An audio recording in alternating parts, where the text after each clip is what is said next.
Fat will not make you fat. That's right, your body needs fat.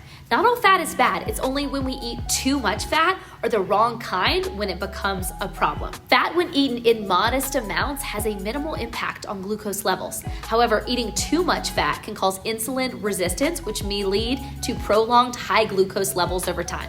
So the combination of fiber-rich carbs plus lean protein plus heart-healthy fats can promote more stable glucose levels, which will help with continuous energy throughout your day. So there you have it, folks. Pair that apple with some peanut butter to avoid a huge spike in glucose when eating an apple or any carbs alone.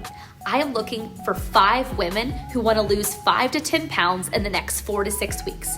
If you're ready, message me START and I'll send over all the details.